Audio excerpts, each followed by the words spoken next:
Shalom ibu-ibu yang terkasih di dalam Tuhan Yesus Kristus. Bersyukur kita masih dapat dipertemukan dalam ibadah Koper Gloria GKMI Kenari. Sebelum kita lanjutkan ibadah pada sore hari ini, kita akan angkat satu pujian, apapun yang terjadi. Apapun yang terjadi dalam kehidupan kita, sekalipun banyak masalah boleh terjadi dalam hidup kita, mari kita tetap katakan bahwa Tuhan Yesus baik. Mari kita pujikan apapun yang terjadi.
Tuhan yang layak kita tinggikan dan disembah oleh suku-suku bangsa.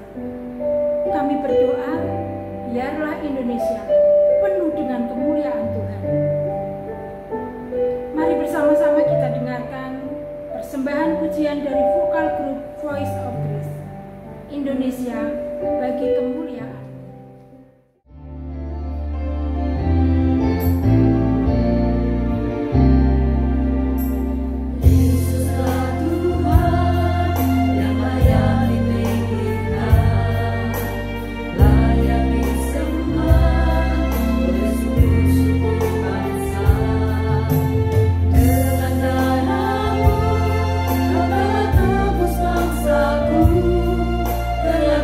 Tuhan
kita akan belajar tentang Allah yang berdaulat.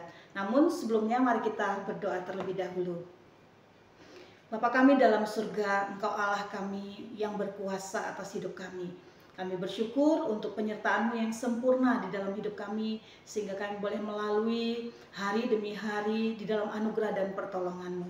Malam hari ini, di saat hari ini kami akan merenungkan bersama bagaimana Engkau adalah Allah kami yang berdaulat atas hidup kami. Kiranya Tuhan memberkati sehingga waktu renungan kami malam hari ini kami boleh dapat mengerti dan memahami bagaimana Allah yang berdaulat itu di dalam kehidupan kami.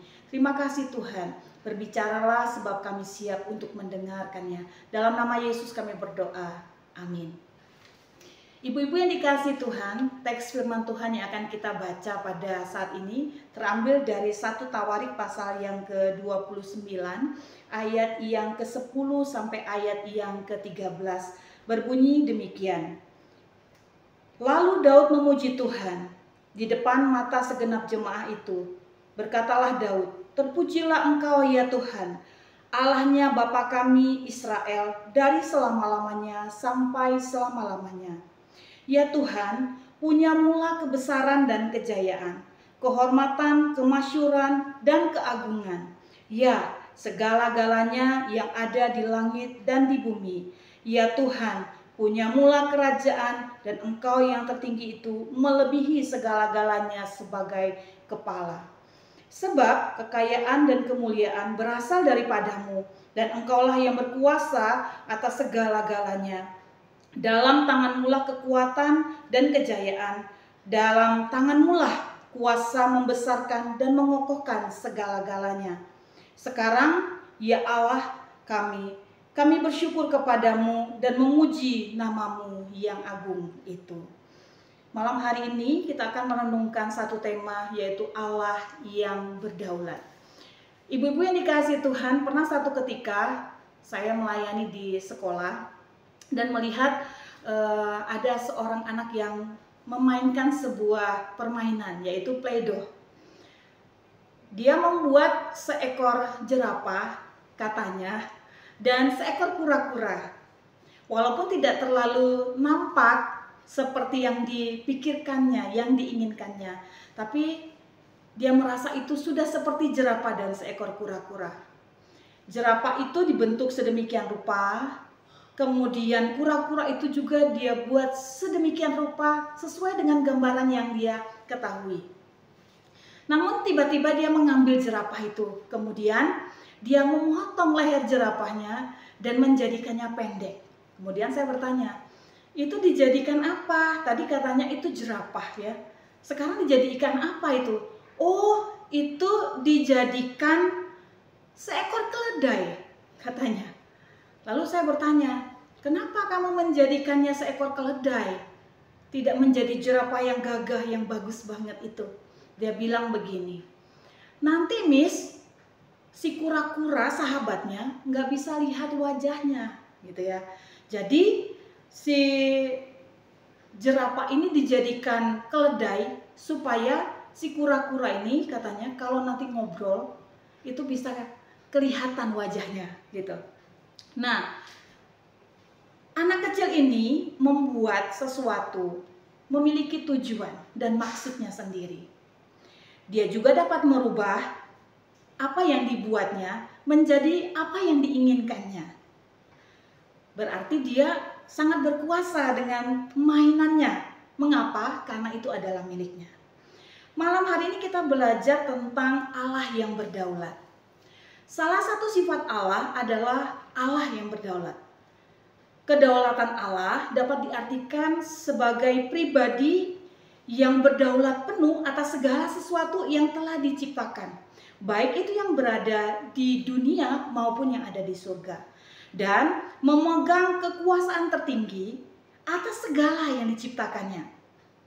Dapat juga diartikan sebagai hak Tuhan atas ciptaannya. Kedaulatannya tidak terbatas atas semua yang telah Ia ciptakan. Bahkan seorang teolog berkata demikian, Allah adalah Allah yang mempunyai kedaulatan yang tidak boleh diganggu-gugat atau ditawar oleh manusia. karena Dia berdaulat, Dia berkuasa. Nah, beberapa hal yang bisa kita pelajari dari Alkitab tentang Allah yang berdaulat. Kira-kira yang pertama, Allah yang berdaulat adalah Allah yang menciptakan dunia dengan segala isinya. Dari yang tidak ada menjadi ada. Kejadian 1 ayat 1 berkata demikian, pada mulanya Allah menciptakan langit dan bumi. Kolose pasal 1 ayat 16-17 berkata demikian, sebab di dalam Dialah telah diciptakan segala sesuatu yang ada di surga dan yang ada di bumi. Segala sesuatu diciptakan melalui Dia. Dalam Mazmur 24 ayat 1 juga berkata demikian, bumi adalah milik Tuhan dan segala isinya, dunia dan semua yang menghuninya. Jadi Allah yang berdaulat adalah Allah yang menciptakan segala sesuatu. Menciptakan dunia ini dengan segala isinya. Seperti yang kita ketahui dalam pelajaran mungkin dari anak-anak sekolah minggu. Di Kejadian 1 ayat 1 tadi yang sudah saya bacakan. Bahwa Allah lah yang menciptakan segala sesuatu. Dia adalah pencipta dari semesta ini. Bahkan bagi manusia. Yang kedua yang dapat kita pelajari tentang Allah yang berdaulat adalah Allah yang melakukan apa yang diinginkannya, apa yang dimauinya, dan akan mencapai semua tujuannya. Dan tidak ada rencananya, planningnya yang gagal. Yesaya 14 ayat 24 berkata demikian, seperti yang aku rencanakan, kata Tuhan, demikianlah jadinya. Dan seperti yang apa aku maksudkan, demikianlah hal itu akan terjadi. Yeremia 29 ayat 11 juga berkata demikian. Sebab aku tahu rancangan-rancangan yang ada padamu mengenai kamu.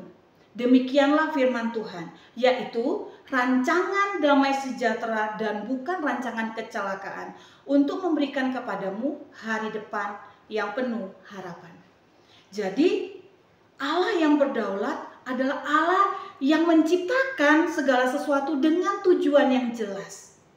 Dan tujuannya adalah untuk damai sejahtera, untuk hal yang bahagia, untuk meningkatkan kehidupan ciptaannya. Untuk memberikan hari depan yang penuh harapan kepada setiap manusia. Bagian yang ketiga yang kita bisa pelajari tentang Allah yang berdaulat adalah Allah yang memegang kendali atas segala sesuatu. Ia berotoritas penuh atas ciptaannya. Yesaya 14 ayat 27 berkata, sebab Tuhan semesta alam telah menghendakinya, dan siapakah yang akan membatalkannya? Tangannya terulur, siapakah yang akan mengembalikannya? Yohanes 3 ayat 16 berkata demikian, karena begitu besar kasih Allah akan dunia ini, sehingga ia mengaruniakan anaknya yang tunggal, supaya setiap orang yang percaya kepadanya tidak binasa, melainkan beroleh hidup yang kekal. Allah yang berdaulat adalah Allah yang memegang kendali, berotoritas penuh kepada segala sesuatu termasuk ciptaannya manusia. Dia adalah Allah yang bertujuan untuk kebaikan dan melanjutkan kebaikannya demi kebaikannya untuk manusia. Walaupun manusia jatuh ke dalam dosa, tapi rancangan keselamatan kasih Allah itu akan terus menjadi bagian dari tujuannya kepada manusia. Allah yang berdaulat sanggup melakukan segala sesuatu yang sinkron dengan seluruh dirinya dan mendatangkan kemuliaan bagi namanya. Allah tidak bergantung kepada siapapun. Sebaliknya, segala sesuatu bergantung sepenuhnya kepada Allah. Seluruh tindakan Allah adalah sebuah tindakan yang bebas, yang sama sekali tidak dipengaruhi oleh apapun. Allah selalu aktif, tidak pernah pasif, diam dan pasrah saja. Allah berdaulat atas ciptaannya. Dengan kata lain, mulai dari masa penciptaan, ada penebusan, pemeliharaan dalam kehidupan, dan tindakan-tindakan Allah yang lain merupakan ekspresi-ekspresi dari Allah yang berdaulat terhadap ciptaannya. Kedaulatan Allah juga mencakup cara Allah menjalankan kuasanya terhadap manusia yang berdosa. Kedaulatan Allah atau Allah yang berdaulat adalah Allah yang berotoritas, bertolak belakang ya dengan kecenderungan hati manusia yang lebih tunduk kepada keinginan sendiri dan menikmati dunia. Karenanya di dalam Allah yang berdaulat itu terkandung hakikat supaya manusia takut dan tunduk kepada ketetapan Allah. Takut yang dimaksud tidak menyangkut saja pada rasa takut akan kebesaran Tuhan yang berkuasa, tetapi juga takut pada dasar kebergantungan, pada dasar kepercayaan secara penuh, total, seluruh hidup kepada Tuhan. Karena Ia adalah Allah yang berkuasa kepada setiap ciptaannya. Dialah yang menetapkan setiap langkah hidup manusia. Dan kedaulatan Allah itu juga berhubungan dengan kasih-Nya yang besar dengan keselamatan yang dijanjikannya kepada setiap orang yang percaya kepadanya. Ibu-ibu yang dikasihi Tuhan, teks yang kita baca tadi adalah merupakan salah satu contoh kisah Allah yang berdaulat atas hidup manusia. Teks ini merupakan pidato terakhir dari Raja Daud di hadapan bangsa Israel sebelum dia pada akhirnya dipanggil oleh Tuhan. Pidato ini merupakan sebuah ringkasan dari pelajaran kehidupan Raja Daud sendiri bersama-sama dengan Tuhan.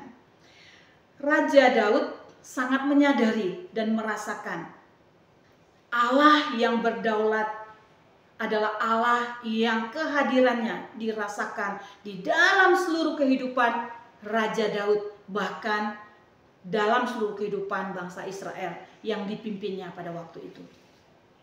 Kalau kita coba sejenak belajar, kita tahu bersama bahwa perjalanan hidup Raja Daud merupakan sebuah kisah yang luar biasa. Dimulai dari Daud sebagai seorang putra bungsu dari 8 bersaudara, dari 8 anak laki-laki Bapak Isai. Ia memiliki tubuh yang kecil, wajah yang kemerah-merahan. Saat Daud kecil sampai remaja dihabiskan dengan menjadi gembala. Ia seperti tersisihkan, tidak dipandang dan selalu diremehkan oleh saudara-saudaranya. Suatu kali Daud diperintahkan oleh ayahnya Isai untuk mengantarkan gandum dan roti kepada kakak-kakaknya yang pada waktu itu siap berperang melawan tentara Filistin. Ia melihat Goliat yang menantang orang Israel. Dan perkataan Goliat tidak membuat niat Daud padam. Ia yakin bisa mengalahkan Goliat dengan penyertaan Tuhan, dengan nama Tuhan. Walaupun tampak mustahil di hadapan manusia, namun Daud bisa menyatakan imannya dan pada akhirnya bisa mengalahkan Goliat karena dia mengandalkan kuasa dari Allah. Babak selanjutnya dalam hidupnya yang penting adalah saat Nabi Samuel mengurapi Daud menjadi raja yang kedua bagi bangsa Israel untuk menggantikan Raja Saul yang merupakan raja pertama namun yang pada akhirnya tidak taat kepada Tuhan. Sebagai seorang yang tidak terpandang namun dipilih oleh Allah menjadi seorang raja, itu merupakan sebuah penghargaan yang luar biasa bagi seorang Daud yang masih muda, yang mungkin menganggap dirinya ya tidak mempunyai apa-apa. Namun penyertaan Tuhan itu menjadi bagian hidupnya. Setelah peristiwa pengurapan itu, memang Saul terus berupaya untuk bisa melenyapkan Daud. Namun penyertaan Tuhan yang sempurna tadi terus menyertai Daud sehingga sekalipun ada berbagai masalah, rintangan dan sebagainya, pada akhirnya Daud bisa menjadi seorang raja atau raja yang kedua bagi bangsa Israel. Dan di dalam kehidupan Daud tidak berlalu dengan baik-baik saja. Ada pasang surut iman kepada Tuhan. Ada saat di mana Daud juga berdosa di hadapan Tuhan. Dia pernah jatuh kemudian melalui penghukuman yang berat atas perbuatannya dari Allah. Namun pilihan Allah terhadap Daud, rancangan Allah terhadap Daud tidak pernah berhenti. Daud telah ditetapkan sebagai raja bagi Israel. Di dalam perjalanan menjadi seorang raja juga bukan sesuatu yang mudah untuk bisa menjadi pemimpin bagi bangsa Israel yang sangat diketahui sebagai bangsa yang tegar tengkuk dan keras kepala. Namun rancangan Tuhan bagi Daud tidak pernah berhenti. Daud menjadi raja kedua Israel. Sungguh sebuah perjalanan hidup yang luar biasa. Dan di akhir kepemimpinannya, Daud mengangkat Salomo menjadi penggantinya dan menyampaikan sebuah pidato dan juga doa ucapan syukur kepada Tuhan.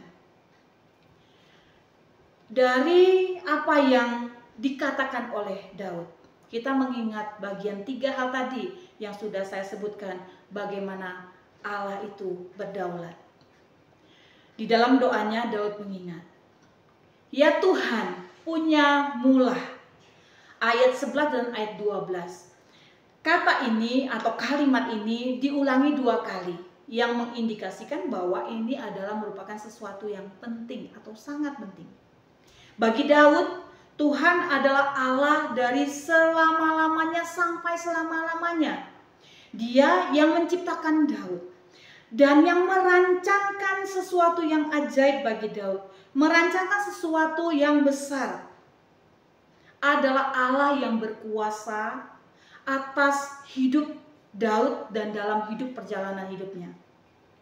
Allah itu juga adalah Allah yang menciptakan bangsa Israel dan yang akan memelihara ciptaannya karena mereka adalah kepunyaannya sendiri. Ayat 11b dan ayat yang ke-12a dikatakan, yang kedua, Engkaulah yang berkuasa atas segala-galanya. Allah yang berdaulat adalah Allah sebagai pemilik segala-galanya bagi Raja Daud dan bangsa Israel. Dia adalah Allah yang menghendaki dan mempunyai tujuan pada hidup Daud secara pribadi maupun juga Israel sebagai sebuah umat.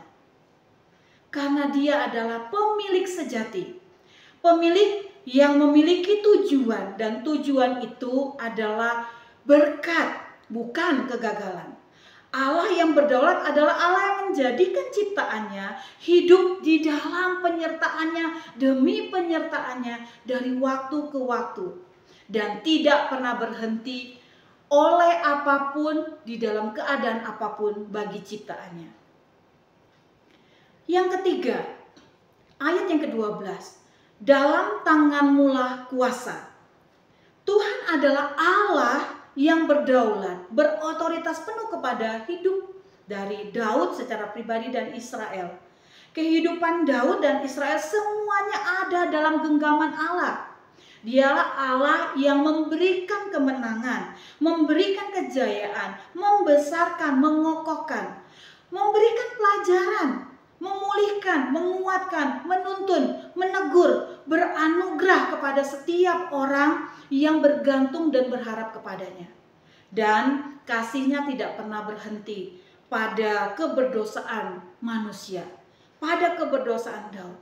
Tapi kasihnya itu juga adalah kasih yang memberi kesempatan demi kesempatan untuk berubah, untuk mengakui dosanya, bertobat, dan kembali kepada rancangan Allah yang mulia. Daud percaya bahwa Allah berdaulat penuh, berkuasa penuh dengan sempurna di dalam hidupnya dan juga hidup dari bangsa Israel. Ibu-ibu yang dikasihi dalam Tuhan, apa aplikasi yang bisa kita dapat dari pelajaran tentang Allah yang berdaulat? Melalui bagian firman Tuhan yang kita baca dan renungkan pada saat ini, mari kita belajar untuk memahami bahwa Allah adalah Allah yang berdaulat penuh atas kehidupan setiap kita. Jangan ragukan kuasa dan kehadirannya di dalam kehidupan kita. Apakah itu kita di dalam keadaan yang baik, senang, gembira, bahagia, sejahtera, atau pada saat keadaan hidup kita sakit, susah, sulit, penuh dengan pergumulan. Kenapa? Karena Dia adalah Allah yang berkuasa. Dia adalah Allah yang peduli di dalam kedaulatannya kepada ciptaannya, termasuk kepada kita. Kemudian mari kita belajar bahwa sebagai orang yang diciptakannya, sebagai orang yang merupakan anak-anaknya, bersedia untuk terus mengikuti rancangan Allah di dalam kehidupan kita. Mungkin di dalam perjalanannya banyak hal yang terjadi yang bisa membuat kita sulit, membuat kita penuh dengan pergumulan. Tapi lihatlah bahwa pada saat kita memberi hati kita mau tunduk di dalam kedaulatan Allah, maka Allah yang berdaulat itu akan melaksanakan rancangannya, rencananya terhadap hidup kita, dan rancangan itu tidak akan pernah gagal. Ibu-ibu yang dikasihi Tuhan, biarlah melalui renungan singkat kita malam hari ini tentang Allah yang berdaulat, kita memastikan bahwa kita tahu siapa pencipta dan pemilik kita. Dia adalah Allah yang berdaulat penuh terhadap hidup kita, dan kita mau belajar untuk mengikuti setiap rancangannya, rencananya yang tidak akan pernah gagal di dalam hidup kita. Kiranya Tuhan memberkati kita semua, menolong kita semua untuk belajar mengikuti firman-Nya. Mari kita berdoa. Bapa kami dalam surga, kami bersyukur melalui renungan kami malam hari ini, kami boleh belajar dan diingatkan untuk tahu siapa Allah di dalam hidup kami. Engkau adalah Allah yang berdaulat, Allah yang berkuasa, Allah yang berotoritas di dalam hidup kami. Dan kami tahu bahwa pada saat Engkau menciptakan kami, ada rencana dan rancangan-Mu yang besar terhadap setiap kami. Karena itu Tuhan, mohon Tuhan terus perbarui iman percaya kami. Kuatkan, kokohkan iman kami kepadamu. Sungguh kami mempercayakan hidup kami sehingga kami terus ada di dalam rencana dan rancangan Allah yang mulia. Boleh menjadi berkat dimanapun kami berada, dan di dalamnya nama Tuhan dipermuliakan. Terima kasih Tuhan, inilah doa kami. Di dalam nama Yesus kami berdoa dan bersyukur. Amin. Kiranya Tuhan menolong kita semua untuk melakukan firman-Nya. Tuhan Yesus memberkati. Tuhan telah memilih kita sebagai anak-Nya. Mari kita bangkit dan menyatakan, Yesuslah Raja pemenang. Mari ibu-ibu kita nyanyikan, kita dipilih.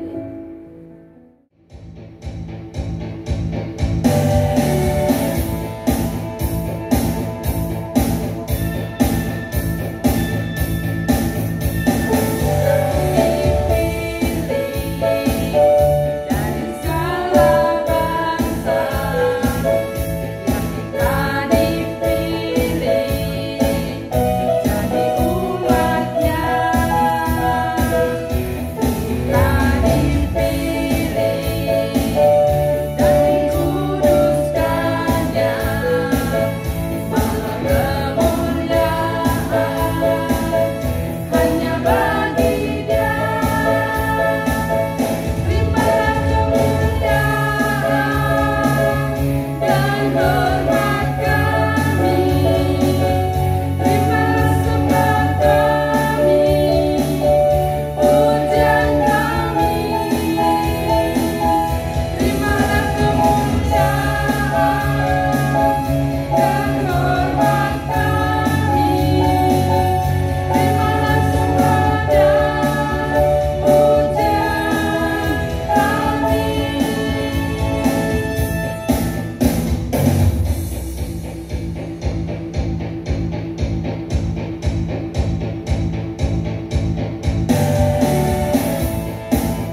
Tuhan, kita bersyukur hari ini boleh datang berbakti kepada Tuhan.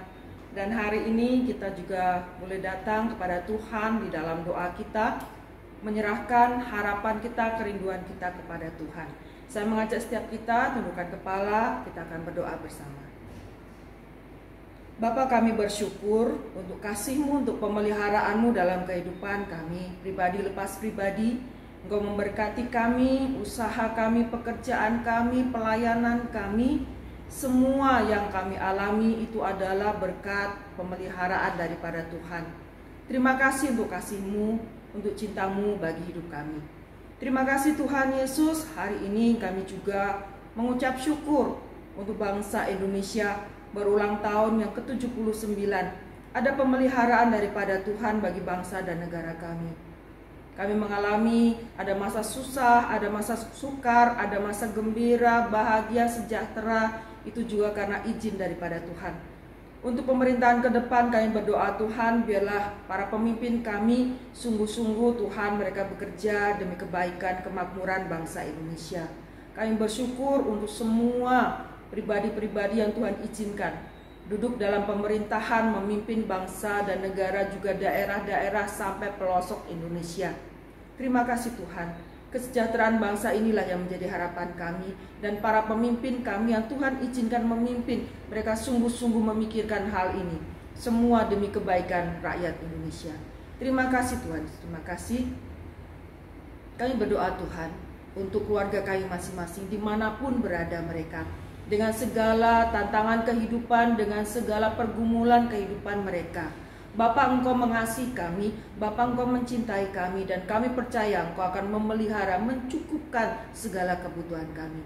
Yang sakit, Tuhan Yesus Kau sembuhkan di dalam nama Tuhan Yesus Kristus. Segala macam sakit penyakit Tuhan hilangkan, Tuhan angkat. Anak-anak-Mu yang sedang berduka, mengalami kesedihan, biarlah Tuhan Yesus hiburkan, kuatkan mereka dalam menjalani hari-hari duka cita mereka. Ada Roh Kudus yang menghiburkan mereka pribadi lepas pribadi. Yang dalam pergumulan usaha, pekerjaan, dan bergumul dengan masa depan, kami serahkan ke dalam tangan Tuhan.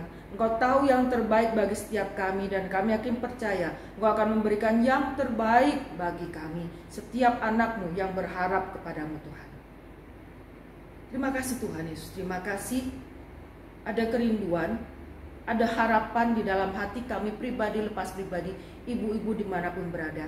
Engkau akan menilik, Engkau akan menjawab seturut dengan rancangan-Mu yang indah bagi setiap kami.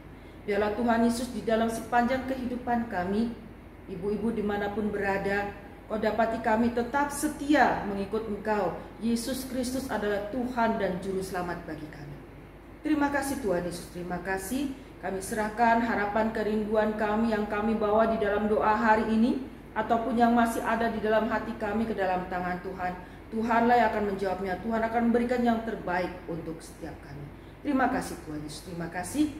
Mari ibu-ibu kita arahkan hati kita kepada Tuhan. Kita mau terima berkat daripada Tuhan. Kasih, sukacita, damai sejahtera, pemeliharaan yang sempurna, pemeliharaan daripada Allah Bapa, Allah Putra, Allah Roh Kudus ada bersama-sama dengan kita semua mulai dari sekarang sampai selama-lamanya. Amin. Bapa, terima kasih.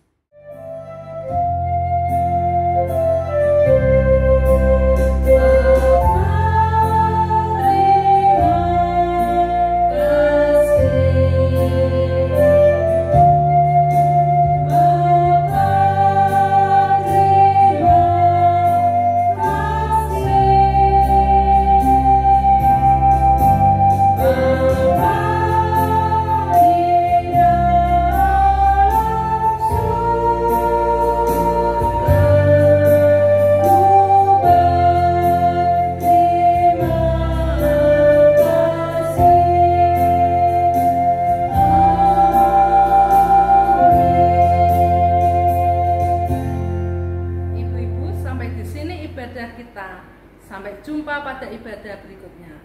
Tuhan Yesus memberkati.